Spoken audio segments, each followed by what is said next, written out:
Yeah, yeah, yeah, yeah. See, now people like to talk, I don't really like to hear them. See these dudes snaking, that's why I don't get near them. This rapper's in my blood, I don't even need that serum. Hometown kids, so you hear the city cheering. Lately I've been going off, think I'm killing now, man, just wait till this my job. I'm trying to PC. Just jump right into it. Welcome to our little show. Yes, how are you? welcome. I'm good, guys. Happy to be here. Thankful to be here. Well, introduce yourself and let's hear all about the fashion world. Cool. My name is Evan J Newman, 26 as of a couple weeks ago. And Salt Lake's fashion world is interesting. Let's go. Let's I can imagine, like Salt Lake. No, I mean, it's growing, though. I love Salt Lake. I was born in Bolingbrook, Illinois, about 20 minutes outside of Chicago. Moved to Kenosha, Wisconsin when I was a little bit older. From there, I took a basketball scholarship to what was Dixie State. Now Utah Tech. Now it's Utah Tech, yeah. Yep. The year I left and stopped playing ball, that's the year they matriculated to D1. And, so from there, I kept going north. Moved to Provo. Was living low-income federal housing for a while. Provo's interesting, though. It's just funny because low-income federal housing in Chicago is a lot different than low-income federal housing in Provo. I'll tell you that. Never felt safer living in Provo. You're like, look at all these white people everywhere. Seriously. Yeah, but I graduated college from there. Moved to Orem for a little bit. I took a job out in Milwaukee again, so I took a break. And started just working this medical device corporate job, and it was cool, but wasn't really what I wanted to. I didn't see myself doing it for that long. So I come from a family of entrepreneurs too, where, I mean, my grandparents came from Brazil when they were 13 and 19. Had some kids. First thing they did is started a business called Adlai Chicago Tours. Ran that for 20 years, 30 years. My mother started her first ballet school when she was 18 or 19 years old. Taught ballet for a while. And so I think that's where I kind of get my entrepreneurial spirit from is my family. And again, we'll get into Brazil later in a little bit, but I wanted to start a company and go back to school and all these things. So I started applying all over the place, and one school I was able to get into without having to take any additional tests or anything like that was Southern Utah University, their online MBA program. So that's where I was like, if I want to start this brand, if I want to go back to school, I probably should get the hell out of the Midwest for good. So I came back to Utah, finally settled in Salt Lake, and that's where I started working. So I started building the brand. So did you end up getting your MBA? I'll get it in December. I'll have enough credits for it in December. Should walk 2026. Nice. Yeah. Nice. I've been doing it for a little bit. It's really, I've learned a ton, that I can apply to my professional life as well as the entrepreneurial side and business life that I have. It's really cool. So what got you into fashion? A couple things. I mean, I've always been fashionable, but I think I lacked the resources growing up as a kid. I think my family was house broke. We lived in a nice house, but then didn't have, money for, I got one pair of basketball shoes a year. I was raised pretty strict by my mother. And then when I heard about all her businesses and stuff, and I started to get a little bit of money on my own, that's when I started to see my love for fashion grow. So yeah, I think it stems from my childhood, and once I started to accessorize myself and then start this business, I was like, I love fashion, and I also met some really key people in Salt Lake. One of the first people I met was Zach Thomas. He's the owner of SLC Fashion Show, and I started working that with him as a CFO and MC of one of the largest fashion shows in Salt Lake history. We were at the Utah State Capitol. We had 1,700 people in attendance. Holy shit. 130 models and HMUA, or hair and makeup. 8 brands from Salt Lake and in Utah in general, and it was just a massive show and a blessing to be a part of. I learned a ton from not only the production side, the logistics of what you need to throw a show, but then also little tips and tricks from the designers themselves. So, there's that friend. I have another friend named Seth Brown, and my sister, Kendall Mapstone. They're the two-headed dragon of Alleyways Amplified. They also taught me a ton about the fashion industry in Salt Lake. They have 2 really big shows. They throw a huge show every year at the Eccles Theater. I think their show should be this August. They have business partners in New York, Marissa and Vishwa, who also helped them run that show. So they do a huge show at Eccles, as well as they recently did a fashion show at the Astra Tower, the tallest building in Salt Lake. Fashion show on the top floor, after party, sponsored by STK. I was actually in Vegas, so I couldn't make that show, doing something for my own business. But those 2 are my 2 best friends, and they taught me a ton about the business. Nice. So yeah. So what is so different about like the fashion in Salt Lake compared to everywhere else? I think there's a stigma around fashion in Utah that, well, I would say maybe a stigma or a stereotype that people love to thrift shop in Utah and don't really have a fashion sense. And if they do, they dress very modest because of the culture here. But you can still dress modest or thrift shop, but there's so many different designers and the culture is slowly changing where, I just know Salt Lake to be one of the most creative cities in the country, from all aspects: fashion, music, lifestyle, Content creation. It's really just growing and changing. So yeah, I think that's one of the biggest things I see about the fashion scene or just Salt Lake in general. Do you feel though it's harder to get like models here to? No. Look how many pretty people we have. No, I know, I get that, but like you would think with people who dress more modest to jump into like the world that you're into, like is it? That's an old school thing, the whole modesty thing. We're getting a little bit more open. I would say what I've seen with Salt Lake, this is no, I'm not throwing shade at anybody, but specifically what I've seen in Utah is any person, I will say, from ages 16 plus, if they have an iPhone with 3 cameras or a good iPhone and an Instagram, you'll usually see model in their bio. Really? And a lot of, people, especially in my age demographic, they want to be TikTok famous. They want to be Instagram famous. And they do a lot of things for exposure. And I think it's great. But I also have worked with, now that my brand is growing, and I've worked with models of a slightly different caliber. They are getting tired of that, of doing modeling for free. So yeah, that's what I've seen. It's not hard for me, especially I built a network with SLC Fashion Show and some of the models that I worked with there. In that network, you see the same models that do Alleyways, Walking for Gold, Utah World Fashion Week.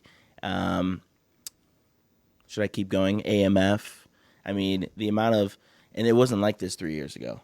From my colleagues and people I've talked to in the scene, 3 years ago, they were doing fashion shows at the University of Utah, and there was 20 people in attendance. Wow. And there was no other shows.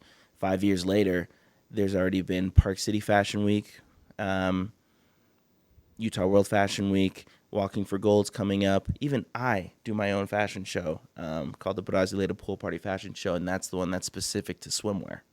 In Alleyways and SLC Fashion. So it's just growing. It is exploding where there's different shows every month. August is going to be a huge month for Salt Lake in the fashion shows. The amount of shows that I know that are being booked, the venues that are getting taken up. This landscape has nothing but opportunity to grow, keep going. Why do you think that is though? Like why all of a sudden Utah is exploding? or Salt Lake at least. Well, people don't. I don't know. I mean, we could talk from all different aspects. I mean, people are leaving California left every day. They're moving east. They're going to Texas or Utah from an economy standpoint. While Utah's kind of an expensive place to live, there is opportunity for income here. And then in terms of like the fashion scene, it's super fun. I mean, to put yourself out there and network and model for different brands and up and coming brands, and then to do these shows and to meet the people who are in these certain places, like for me, it's exhilarating. It's fun as hell to make a connection. And that's how I always see networking for what it is making a connection and seeing if I can benefit them or if they can benefit me. Can a fruitful relationship be had here? Right. And I think a lot of models see it because I go to these events, pop-ups, and it's so funny. I went to this last event. I have a really good friend in the industry. His name is Charlie Cahill. Great guy. He is pushing the fashion scene like nobody I've seen so far. Yeah, I met Charlie finally at the Fabletics fashion show. The Fabletics show. And then Lee got connected with him when we were doing this Dolly Crepe event. Yeah, very cool. Yeah, Charlie, he seems like a really, really good dude. Yeah, he's pushing the fashion show. He's the biggest supporter of Brasileira. What was I? It's just, this model came up to me and she's like, "Hey, who are you?" And I kind of took my glasses off and I was like, "Who are you?" But I'm standing next to my buddy and another buddy, and she literally networked with 3 people who can put her in like 6 fashion shows that day. So, I mean, I think that's the fun of this fashion scene is networking, seeing who you can work with, what benefits there are. What about somebody that's interested in fashion but doesn't necessarily have the network? Where can they go, or do you know any like platforms or specific events that they could get into? That's a great question, because in terms of like a centralized platform, I don't think the fashion scene in Utah has one yet. And I mean that in the basic sense of like, here's Utah Fashion app on App Store. You can go on there, plug in your resume, and then third-party fashion production shows that are already listed on there can see your resume. I'm giving away all the secrets, but it's because I don't plan to do it. I guess I'll do it. Yeah, someo's got to do it. I was gonna say, Lee, let's boot it up, bro. I think some app developers have an opportunity here because, I mean, I could get you the contacts of 8 different fashion show owners, like production teams, that would be happy to be listed on that because it would grow their network, But then again, those fashion companies don't need my help. They have been doing it for a long time. We're going to edit out that idea. Because that's such a damn good idea. I would say, so is it, to answer your question, I don't think there's for the person who's not, who doesn't know somebody, that's the key. And I've always said this, it's not about what you know, it's about who you know. Yeah. And for someone who doesn't know anybody, that is the key to getting into this scene. It's not hard. You just need to put yourself out there and get to know somebody important. Stop going to these bars downtown. Like if I was to do it again, because I see these people that are like 20, and I have a really good buddy of mine. He's from Milwaukee, started his own clothing brand, and he's like 22. And I was like, man, you know what I was doing when I was 22? I was smoking weed every day. I was unemployed. I was fresh out of my undergrad. This is before I took the medical device job. I was literally I was planning to do a 9-to-5 and get married and have kids and literally just do that life. No entrepreneurial spirit. When if I could go back to 22, I would. First of all, I've never left Utah. I learned a lot in that experience, that whole experience of leaving Utah and everything that happened during that time. So I don't regret it as much as to say I wish it didn't happen. But if I could go back and do it again, I would change a little thing to get that entrepreneurial spirit a little bit earlier.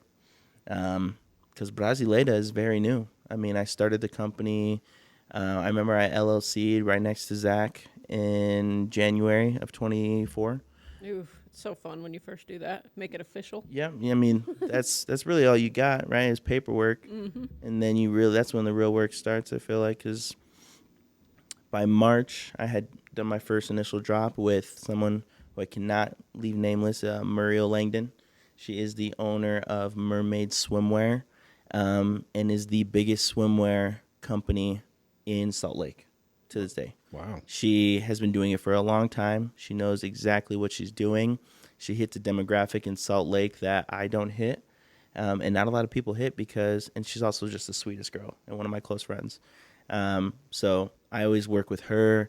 Andrea Zambrano, she's the owner of Columbia Marketplace. She came from Colombia recently to the U.S. and started a swimwear fashion apparel line for tailored towards South America and Colombia.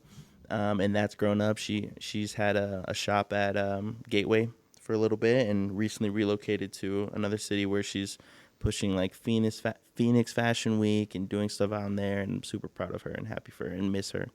But yeah, I think that those are my circle of people that are in my same lane, because there's a lot of people that do fashion, but they're in different lanes. Right. So how did you hone in on the swimwear? Like, what caused you to look at like the whole fashion, platform and be like, I got to go this route? Yeah, another good question. I would say with SLC Fashion Show, some of the production shows that I worked with in the past, I noticed a ton of streetwear. Streetwear is huge in Salt Lake towards a certain demographic. Also very artistic fashion, like super artistic. Where I'm talking like, I went to Park City Fashion Week. Shout out to Kim. She did a great job producing that show, an amazing job. I noticed, and that's, one thing with fashion that I like to see when I go to a runway is like, would I wear that to the club? Would I wear that to Sunday dinner? Would I wear that on Tuesday afternoon to go get lunch? And some of the very, very artistic pieces, it's like a no across the board, because that's specifically what it is. It's art. Art made fashion, fashion made art. Where then there's specific brands where they do. I'm like, yeah, boom. I want to put my girl in that dress. I want to wear that to the club. I want to go to dinner in that because that's super sick. So you see a little bit of mix of that. Now to answer your question, I think what I saw all of that. I saw the different lanes that we could go into. I didn't know Muriel actually existed at this time. So I was Food like, lovers, this episode is brought to you by Dolly Crepes. Are you ready to indulge in something deliciously unforgettable? Head on down to Dolly Crepes and indulge in a mouth-watering crepe any time of the day. Whether you're looking for something sweet and savory or deliciously filling, Dolly has exactly what you're looking for. With 3 locations conveniently close to everyone in the Salt Lake and Davis County area, Dolly has you covered. and then this stems back to the story of my brand, of Brasileira, where my mother literally gave me the blueprint, where one of her businesses that she started was Brasileira Swimwear.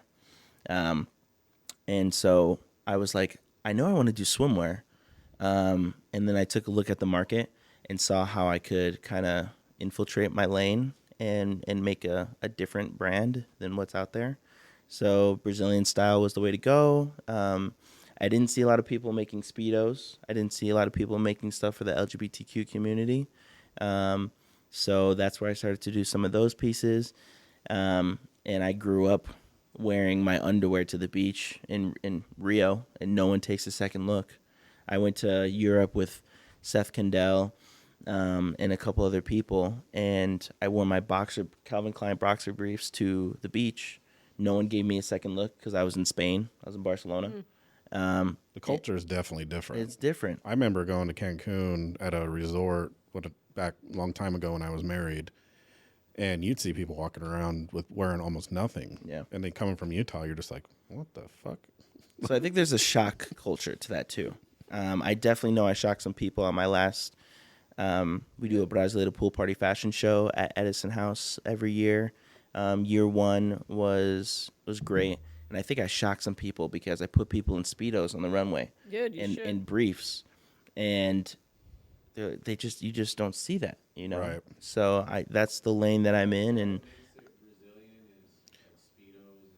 Hold on, Lee. Your mic's not working. That's. There you go. You hear me? Yeah.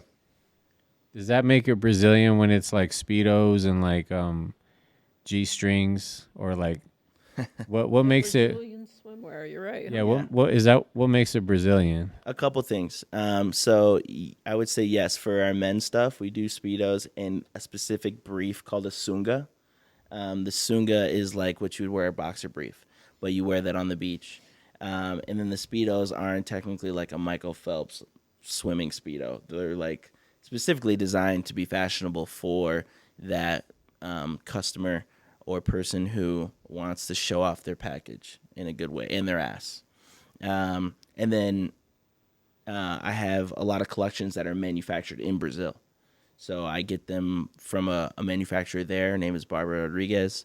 My first shipment, I had my grandma go to Brazil. I paid her $300 for the product, and she brought it back in her suitcase just to establish that connection with Barbara. Now it's a lot easier. Now I can call her on WhatsApp. But Did customs look at her and be like, yeah, no, at customs, we were like 4 suits less of the limit. right? Where they're like, this might be a problem. No, we got it through. So now it's a little bit easier. And then my women's stuff, yes, is designed to the fabric, what you would wear in Brazil, the styles of what you would see in Brazil, where everything's cheeky. Everything's Brasileira cheeky. I have one pieces that are like, my last collection I did for Utah World Fashion Week was completely different from my Edison House show. So year one, I started off with maybe 3 designs in a ton of different colors for women. And then I had the 2 Speedo designs in a ton of different colors. Where then I was doing Utah World Fashion Week this year, which was a great success. Shout out to Miss Carolina, Naomi, Stephanie. They're a whole family unit there, a great team. I did their show in Park City, and I created a whole new collection, which was pretty much Brasileira's collection for 2025, where we had the Inocente collection, which shows a 1 strap bottom with a triangle design, so it's very cheeky and gives you that great tan line that girls want to see from the front view. And then the top was also a white double bundled strap that's strapped on the top and strapped on the side, again with the triangle coverage top. I did that collection in different colors. I did Brasileira Baywatch. So I've seen Baywatch, very simple, except Like the one piece type thing. except with Brazilian coverage on the bottom. So it's basically the cut, not the actual design. You could say it's the cut. You could say it's the material. You could say it's the design too, with specific, because then like another collection I did was in that same collection I did crochet pieces. So these were hand crocheted in Brazil. Added the seashells that you would find on cool. on the beach, and it wraps around the bottom, cheeky coverage. And then I have some new stuff coming out for men where I'm really trying to get a high-waisted, but honestly, like my shorts now, these are just Nike, but like this is what a nice fit gentleman wearing any swimwear wants to see, is like high-thighed, but not so high-thighed where I feel like I'm wearing underwear. Right. That is a sunga. And so if you do feel comfortable like that, like I know I would, but we have that. And then also the Speedos, where it's like I feel extremely comfortable wearing a Speedo if I was in Brazil. So yeah, that's kind of the collection that we came with 2025. We have a ton of cool opportunities coming up in the next couple of months. And like I was saying before we started, like Brasileira is evolving. I said this on the news too. We had before I did my last podcast with the Young OG Perspective. Shout out to Lonzo, Mike. We got a spot on K13 on Fox, and did Good Morning Utah or Nice. something like that. And I talked about how Brasileira is evolving, and it was just an idea from there where we are always going to do swimwear. That's kind of what put us on the map in this specific lane. But we're working into fashion, so sundresses, glasses, accessories is something I have cooking this year. My pool party events, so we did the Brasileira Pool Party Fashion Show, And I want to do a couple events this year where it's Brasileira pool party. We're dropping the fashion show side of it, but we're still going to have fun DJs, make it like a Tao day club kind of thing, and then the nightlife scene as well.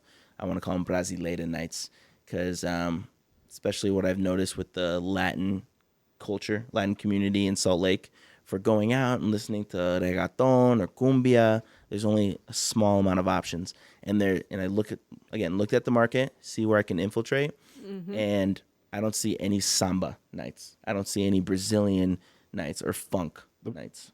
Like the Brazilian culture here is not really prevalent. Yeah, everyone says there's a ton of Brazilians here, and I'm like, where are they at? Yeah.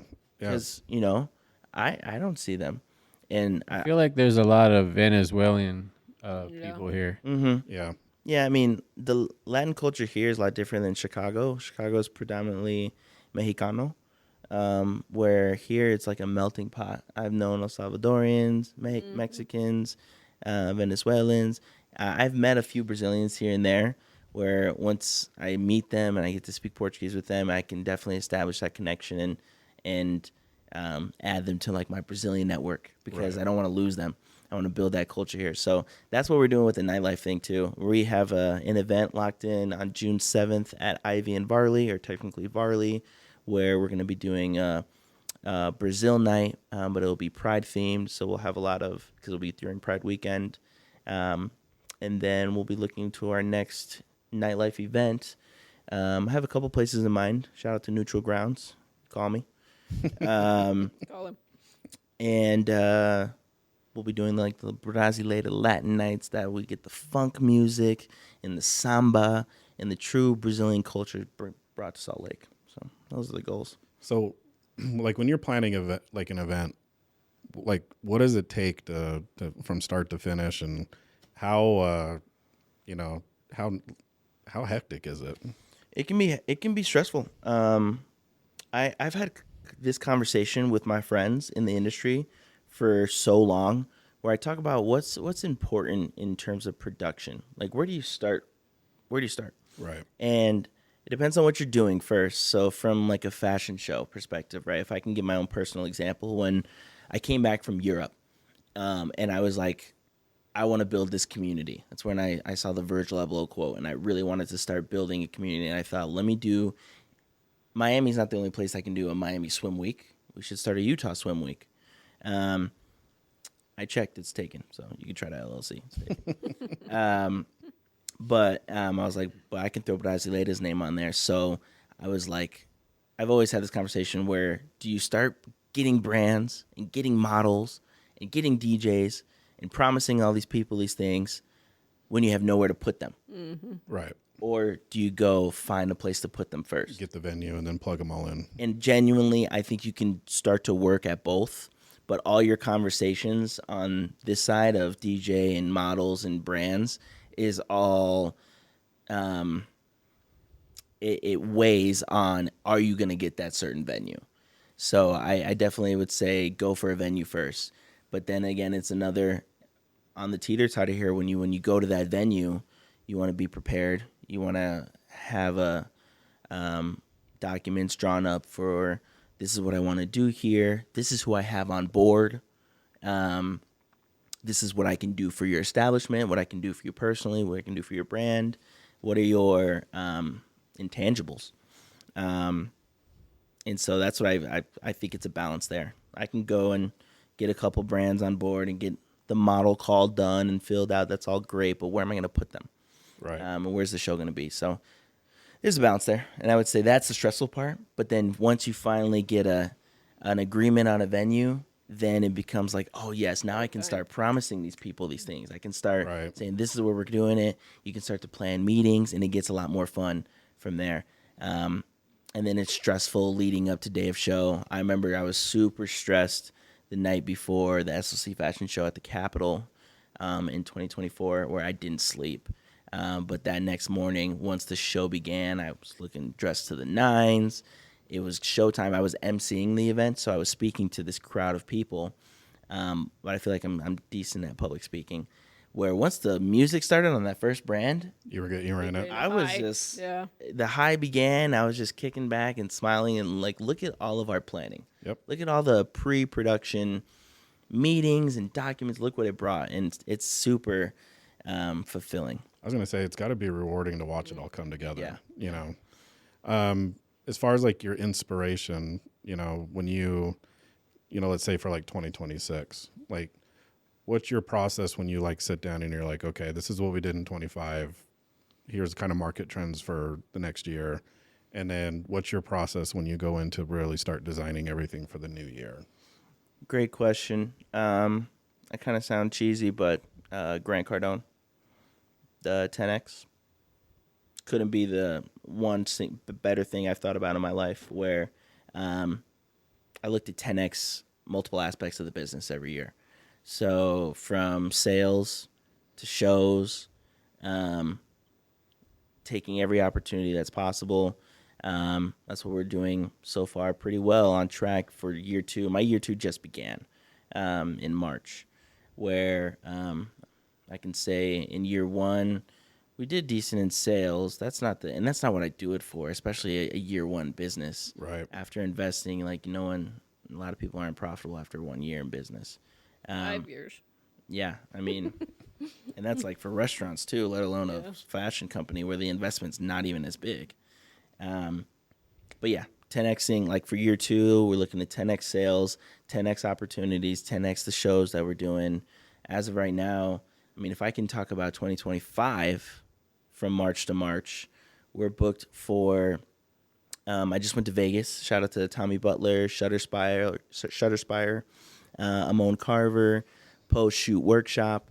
We did an amazing photo workshop in Vegas recently where that team at PSW with Tommy, Francis, the owner of Vessel Magazine, they did in Amon Carver, all the photography, Lindsay, Brittany, stylist, like they did an amazing job where all I had to do was show up. And I'm super grateful for them because they made it very easy, where they took a bunch of models who do it for the exposure, literally pay to be a part of this production or this experience. So they pay out of their own money. Mm-hmm. Wow. The models pay for their own money. They travel.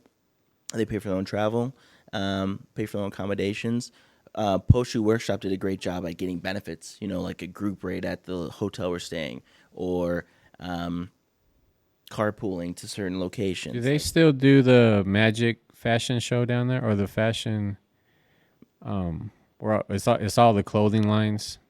I know they used to have that back in the day. This is through post-shoot workshop? It's Magic something. I don't know. I'm not familiar with that one. No. Yeah, that used to be like the big one down in Vegas. No, I mean, this experience was more for print work, I would say, and in digital content. Because I mean, I should have brought the magazine. Oh, that one was clothing though, so I don't know. It might be something different. Yeah, it's like all the clothing line stuff that was coming out for that year. Interesting. No, I'm not familiar with that one, but I forgot where I was at. Post-shoot workshop. Yeah. The Vegas experience was really cool. They had a great team, and they took us at an Airbnb in Vegas, so we did that. We started with that, right, for March. Next, I'll be going to Denver Fashion Week. Shout out to Nikki Strickler, production lady there. She's been awesome with communication. I call her if I need something. And the fashion shows are different too. Like, post-shoot workshop aside, right, that's not a show. That's literally like they shot so many photos and worked a ton on within 24 hours, 3 different locations, probably 10,000 pictures taken. Like, I can't even imagine. Wow. That number's probably low. Where fashion shows are a little bit different because a fashion show production company will look for brands, and sometimes they'll charge the brands. And then usually you're charging a slew of things where it's the admission fee for you and your brand to be a part of the show, media packages, possibly if they have a deal worked out with accommodation, so hotels and stuff like that, you have to pay for that too. So it all comes in a package. And so they don't let you bring in your own like production team and photographer and anything. I've been with a couple now, and I'm noticing no. Like I have a team that does all my media, or a couple guys that I can go to that I know that they're going to do great work for me. I like to do after the Brasileira fashion show, pool party fashion show. Shout out to Yudo, my guy. Kills it for me every time. And everybody he works with, where he'll shoot promo content. So we shot a promo there, and then he'll shoot post-event content, which is event stuff that happened at the event. I turned the Brasileira pool party fashion show post content into like a music video, where it was a music video showing the fun that people were having, and then we went into a little story, and this is how I try to make my runways different and tell like a story or do like something cool, something different than just 20 models walk down and back, and then they all flood down and back. Is that the video that's on your Instagram? Yeah. Okay, so that's the one that Lee showed me. That was really, really well done. Yeah, thank you. I mean, that was, I would say I produced it, where, you know, shot and directed it. But from the production standpoint, I wanted to shoot a video where it told a story. So, like, the music was about, it was all women empowerment, too. So, like, the song, you got me falling, aching, suffocating, and then like I'm like following this girl with flowers, and then finally she's just done with me, so she shoves me in the pool and the flowers go flying, and then we shot that on the runway. It was like, what's happening here? I know people were talking to me like, we thought you were gonna propose, and I was like, no, I was just acting because I wanted to make a show for you guys on the runway. So, and then we shot it up like a music video where that was the overall theme, was like these women in Brasileira looking good as hell, don't need a man, you know, for anything. So, yeah, I've seen that most fashion show companies do not let you bring your own media. They have media there for you. They'll do some good shots, whether it's the final end runway photos. I like to get like a cool edit, like a video, BTS, or even runway video, but most shows have that too, and they want you to pay them for it. Oh, that's interesting. I did not know that. A lot of times they don't. A couple of ones I've worked with, they don't require you to. Right. And they'll give you free photos. But if you want something custom, you want something that you can detail and design and change, you need your own team for that. And they won't let you do it. So what would be, as far as like the swimwear is concerned, like what's the Super Bowl of the fashion? Like what city is that held in? Miami. Miami? Hands down. And Miami is the swimwear capital of the country. have you been invited to that yet? I have not. No, to Miami Swim Week. 2026? Possibly. Miami. Call me.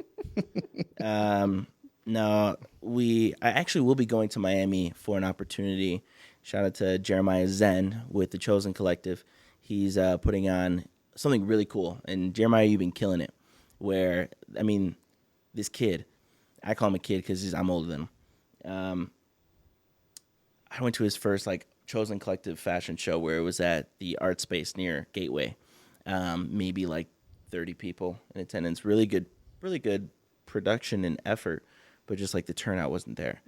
From there, he's done like 6 fashion shows in the last 8 months, where his last show was at Drift Lounge, the Solstice Gala. Him and his production team, shout out to Pam, shout out to Elsa. I mean, they killed that show. And especially with Jeremiah, like, it just shows. When you push and you work and you collaborate and you have a vision and you can make it a reality. So, like, his first fashion show to his last fashion show was just miles apart. And then now he's taking it even one step bigger, where he's like, I'm done doing fashion shows Salt Lake. Like, I'm going he's got a Salt Lake one, he's got a Vegas one. We'll be joining him in San Diego and in Miami. That's cool. And then I think the other date he's got is Atlanta. So, like, it just shows you. I mean, like, he's taking his talents elsewhere. So did someone during that fashion show at the Gateway, like, see something and, like, kind of helped him, like, get to where he got to? Or is it just straight up How do you hustle? evolve It's so hustle. quickly? Is it? Yeah, I would say it's hustle, because I don't know anybody of significance who was there at his first show, if I'm being honest. But He's just resilient, huh? yeah, I mean, like, even his third show, which was like an outside venue at the same place, like tripled, quadrupled in people. Good for him. You know, he just kept pushing, and I'm really proud of him. And excited to work with the Chosen Collective in the future and see what we can do in San Diego and Miami. But Yeah. Okay, so on that note of resilience, every entrepreneur makes mistakes. So what's those moments where you're like, shit? Oh my God. That's a damn good question. Yeah, I've had a ton. I mean, considering like what I mentioned with like when I first started, I designed some shit with Muriel. I threw it on the internet and I was like, why am I getting sales? Like, why is nobody following? Why is nobody give a shit about my brand? And it's because, I didn't build that community around my brand. So that was a learning lesson. Technology in fashion and technology in general, but technology is huge. Shout out to Micah and Phil, the brothers of Soul by Ame. What do you mean by that technology? Technology, man, like AI, using the right platforms, the right strategies for marketing, like it's huge. Reaching the audience. Yeah, it makes a big difference. I shouted out the Soul Brothers because at our podcast we did together with the Young OG Perspective, Phil and Micah were talking about how AI is changing. And I mean, I use AI for everything nowadays. And then I use a different AI to fact check the first AI that I used. And then I can do I'm not a complete robot. I'll do my own research, but AI in fashion too, and using the right technology. This is on your mistakes question where I used Square for my first platform, and that was such a mistake.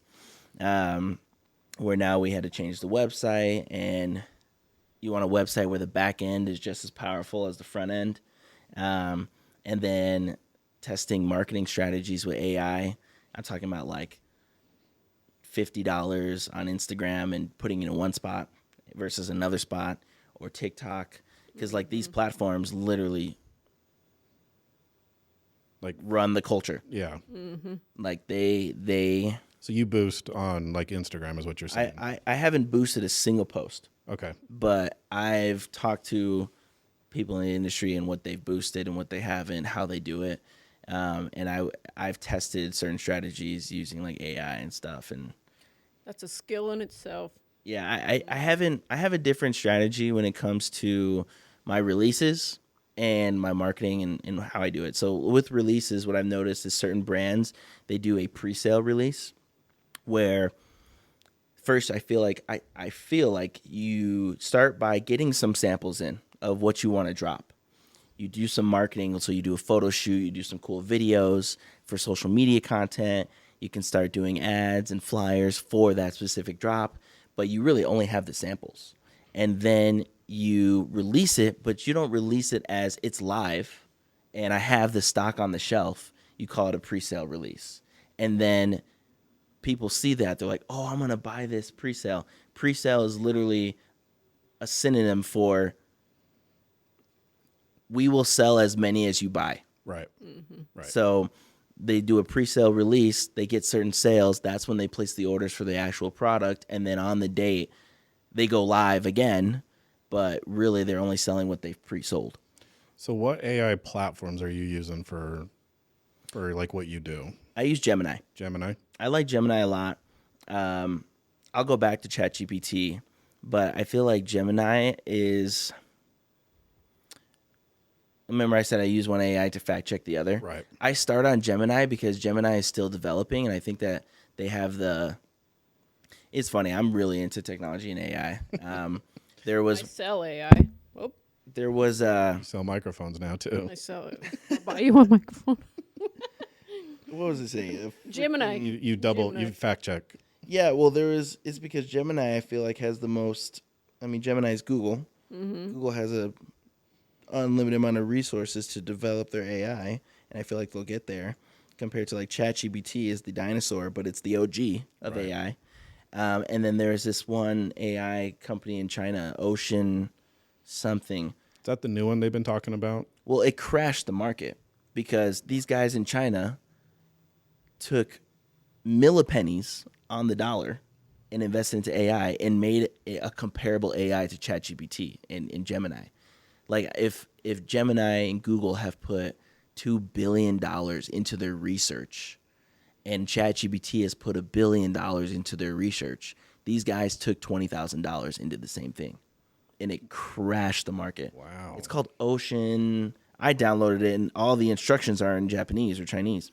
Did you know Musk tried to buy OpenAI? Yeah, I did see that actually. Well, he's got his own too. Yeah, he came out with his own. Yeah. So I think technology is big, and I use AI. I'm a big supporter of AI. I use it in my professional life, my entrepreneurial life, my personal life, even schooling, and even, I can ask, hey, Gemini, how do I pick up this girl that I really like? It'll tell you everything. It'll be like, tell me about her. I'd tell her about her, and be Give like, her a swimming suit. it'll be like, based on what you've told me, Evan, I think you should do boom. Beep, oh, pop. I use AI every day too Yeah. for everything. So I use it a lot for like the podcast when I'm looking for really catchy, video titles or like video descriptions. Because like, some of the stuff like I can come up with on my own, but God, damn dude, those things are so handy. yeah, You're at such a disadvantage if you're not using it in a business. absolutely. Like, sorry, you're gonna fall behind. I'm on the basic end of my AI usage because I don't use it for videography or music development like people are using AI now, where like I could turn the background of Edison House into literally LA with using How AI. do they do that though? It's a platform. Is it? Yeah. But like, first of all, it's a lot of resources. I'm not a videographer. I do find my passion in like directing a film or producing a film towards like a certain image, a certain view, but I leave it to the AI guys. I mean, I have a couple people. There's Udo, there's Josue, there's Matt Gubler. These guys know what they're doing to different extents in their own different lanes. Because one is a little commercial, one is very artistic, one is specifically for content on social media, and they probably are the better people to talk to about, how AI turned their basic video of me walking down the street. It turned me into the Red Hulk, and now I'm fighting Captain America using AI, and it's just crazy what they can do. Well, when next time you talk to them, extend the invitation. Absolutely. I would love to have like just a whole episode on AI because I find it so fascinating, but still very scary as hell. Yeah. It's funny. I'm watching The Terminator right now. Are you? Yeah. It's a good movie. You're like Skynet. Yeah, Skynet. Comment for us. That's gonna be the next AI. I'm Skynet. No. I saw some shit where they were talking about when they get to like the next level of whatever AI is, like some of the AIs are like, humans will be our pets. You're going to be our dogs. I'm like, what? I don't doubt it. It's crazy. I'm like, what the hell? Lee, you got anything? What are some of like your fashion influences? I know you said you like the late great Virgil. Absolutely. And how do you think Pharrell's doing, like kind of feeling his shoes at Louis Vuitton? I thought the 2024 Paris Louis Vuitton was sick. Might be. The last show that Pharrell did, I actually copied his outfit with the pink hat, the blue jean jacket, and he's wearing the brown leather pants. That show was sick. But in terms of my inspiration, for Brasileira, right? Because I dress a certain way, but I'm not wearing my sungas underneath my jeans. But so my own fashion, I kind of have some inspiration from what I see and what I like. Streetwear, professional. I love a good New York dress. So like, nice shoes, dress pants, long trench coat, black, little quarter zip. Like I love New York and I love that New York style. But when it comes to designing, I take a lot of my inspiration from what I see in Brazil, the Brazilian influencers that are out there, as well as what I see in Miami and LA. So I'll see some inspiration from there, and I'm like, okay, how can I take this LA swimsuit and give it a Brazilian flair?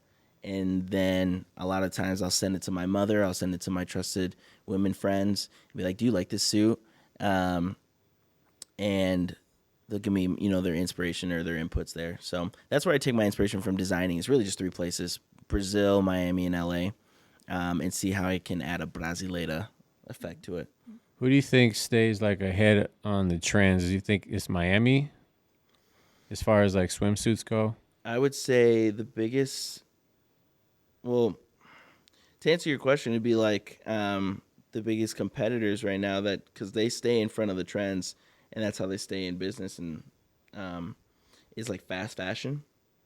And that's where like Fashion Nova, Shein, these companies, they can get a specific style that they see is trending to the best influencer at the right time very quickly, and then that trend starts to move through the market and move through people. They're like, oh, I want something with coverage up here that's like it's a certain polyester that stays, it doesn't move, but it's like open, or I want that. so like a G-string. Me too. I'm working on that. It'll be Brasileira, Shay. You have to buy cool. Brasileira now. All right, cool. But yeah, no, I would say those people stay ahead of the trends. Yeah, because there's not like a Louis Vuitton for swimwear. I don't even think Louis Vuitton does swimwear. They probably have, they probably design. Of course, they do everything, but they're not known for that. Didn't you want to like kind of branch out into a different type of fashion? I know you were saying. Yeah. I'm looking at because swimwear is swimwear. I don't even consider it to be fashion necessarily. When I say Brasileira fashion, I have a certain style of glasses that I want to drop. The beach dresses that you would see in Brazil, in Rio, or even in Miami, where it's like I'm right next to the beach, but I'm walking down, the street, and maybe I want to stop in the bar, stop in a restaurant, and I can do that in my swim attire. That's the fashion I'm looking to doing. So like certain sarongs.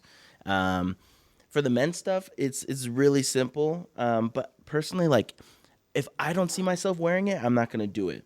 That's cool. And what I see is like I want to get a certain swim trunk, that's gonna match like a button down.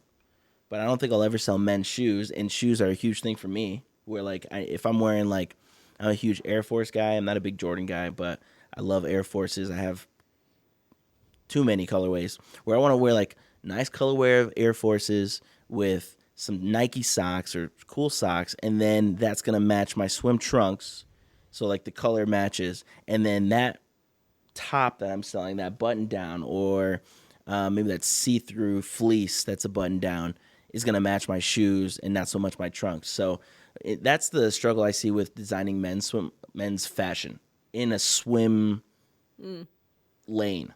That makes sense. I've had my own ideas for streetwear. I've had my own ideas for New York fashion, like professional dress. But swimwear is something I'm definitely looking at. Like, what would I wear? And I'm not going to sell some, because you can find that on Fashion Nova, Shein, these fast fashion companies where it's like basic gold shorts matches this basic gold button down short sleeve. And then you get it, and it's like, yeah, I see why it only cost me $20 for both of these pieces. So Right. Lee, we should get him in touch with JSM and see if he'll do like a Brasileira shoe. So we have JSM's Oh yeah. we have a he's buddy a who shoe Go ahead. genius. Like I love that. That'd be sick. he made some shoes he makes shoes for everybody, but he made some shoes for Justin Timberlake and Kevin Hart that's going to be here next month. Andy Reid. So yeah, Hell yeah. No, that'd be cool. he does tons of Air Force Ones, and Yeah, I'd like to get a custom Air Force One. I'm jealous of my boy who's got SLC Fashion Show custom Air Force Ones. Those are cool. That would be like really cool to just. That's like We can get in touch with him. Virgil collaborating with the Maybach. Yep. And so it's like that's like a piece where I would sell these Brasileira Air Force Ones marked up because they're custom. That'd be super cool. Okay, so closing this out with your events that are coming up, like the pool parties. Thank you for asking. Open to the public? Can anybody come, and where do they find out information? That's the goal. So, yeah, if anything, I think I finished 2025, where 2025, we did Vegas. Year 2 now, but I was at year 2. We did Vegas. We're moving to Denver Fashion Week in May 11th. We'll be doing Denver Fashion Week for the swim stuff. May 10th, actually, before Denver Fashion Week, I'll be working with the Vessel Gala. And we're doing a gala, doing a runway there. Then I go to Denver. After Denver, I'm going to Boise. We'll be doing Boise Fashion Week. I'm hoping to do Pacific Fashion Week, which is the Polynesian culture here. They do their own fashion show. Hoping to do that one as well. And then in August, it'll be busy where we have Alleyways is doing a show, hoping to do theirs. I do my own fashion show in August. And then within these fashion shows, that's the fashion for the swimwear we do, we'll be doing a pool party in June, July, and August. No fashion, just the pool parties. And then nightlife events in June, July, and August. And you can find all this information where I'll have everything linked either on Brasileda on Instagram or www.brasileda.com. And just for the viewers, Brasileda is spelled Brasileira. Brasileda. That translate in Portuguese to Brazilian woman. Ah, that's cool. So it's Brazilian woman swimwear. Now, the caveat here is that the story of my brand and myself is that my mother started this company, and I took her blueprint. And when she has 4 kids in the South Side of Chicago and corporate job, like she had no time to blow this business up. And I wanted to take it, and I'm like, I'm in Salt Lake. I have fashion friends. I'm already doing production. I could do this. Her name is Leida, Leida. So that's where Brasileda comes from. It's Brasileida. Yeah, I love Cool. that. I That's love that dope. spin. That's People dope. are like, you're spelling Brasileda wrong. And You're like, that's the point. and I'm like, no, it's but it's the same word. Right. You understand, especially my Brazilian women out here who've talked to me. They're like, I'm Brasileira. You know, it's with an R, and I'm like, I know it's with an R, but our brand is Brasileda with a D. So you can find all that information there. Everything will be linked. We're hoping to just really continue to grow, and I'm the type of person where unless I'm busy, or how do I say this? I hate to be bored. You know, You like to be on the go all the time. I learned that from my mother, you know, and so I just like to go. I like to push everything as possible. That's why, you know, I don't quit my day job. Brasileda, the side business has so many different revenue opportunities where I want to push every single one. I love to network too, so that brings more opportunities. And as long as I'm not, you know, like I was when I was 22, I'm happy. Which was just, you know, pushing every day. Where can they find you personally? I'm based here in Salt Lake, downtown. You know, the people who know the fashion industry should know me, you know, humbly, respectfully. But they can find me, you know, my personal is Evan J Newman on Instagram, Evan J Newman on Facebook. But, you know, everything is Brasileda right now for me on social media. So if you're looking to find me, you can find me at a Brasileda event, a Brasileda fashion show, Brasileda nightlife. Nice. Okay. Lee? I got one last question for you, unless Lee does. No. You Oh, both of you yeah, guys ask go. your question. What kind of impact do you want your business to have on Salt Lake or the fashion industry? Great question. I'd like to bring Brazilian culture to the mainstream fashion world. Awesome. And that's why I changed Brasileda swimwear, because it's like there's only so much I can do with swimwear in terms of changing the culture, and you can go on and buy a Brazilian style swimsuit anywhere. But when we have an event where it's a pool party during the day with Brazilian music, a Brazilian DJ, people wearing Brazilian swimsuits, and then after they're being told and they want to go to a Brazilian nightlife event where they're going to hear different Brazilian style songs, eat a whole Brazilian style culture. food. That is what I'm looking to this summer, where we have the pool party event. So they're wearing Brasileda swimwear, they're wearing Brasileda fashion, they're listening to Brasileda music. And then they're going to another nightlife event later that day where it's a different style of Brasileda music, eating Brazilian food, talking to Brazilian people. And you don't have to be Brazilian to go to these things. But if you want to be a part of the culture, I hope that Brasileda can be the front runner in pushing that culture. I personally love the Brazilian culture. Yeah. In fact, to the point where, like, you know, totally way off topic, but like Brazilian football, hands down. Like, I'll watch that shit all day long. Yeah. You know. No, Brazil has I'm Brazilian, so if people are like, "What is this guy's infatuation with Brazil?" No, like I'm Brazilian. But yeah, Who is this guy? He likes the Brazilian chicks? Yeah, it's the women that got Who me. does it? No, it's something I love doing, and hope to keep growing it, and I'm not stopping. So That's Awesome. dope. That's dope. Awesome. Yeah. Lee, you got a question? Well, whatever way we can support you, you know, thank you guys. Absolutely. just let us know. We'll, No, I we'll be appreciate there. it. I met Lee at one of the Fabletics events, and then it was the Provo thing. It was the Provo one, yeah. The Provo thing we met at. So yeah, thank you, Lee. Appreciate you Lee's setting Yes, me sir. up and Lee's the man. I got Yeah. you, man. man behind the scenes, man with the plan. That's my boy. Cool. Awesome. All right. Anything else you guys want to add? No? Thank you. Brazileta at Thanks for Instagram, Brazileta.com. Nice. Go. coming. Support this guy. Well, thanks for coming on the show. Thank you guys for having me. Yeah, I mean, we look forward to watching you grow and seeing everything come to life. Awesome. Yeah, I hope to see you guys at some events. Personal invites on Absolutely. me. Okay. Awesome. Yeah. Cool.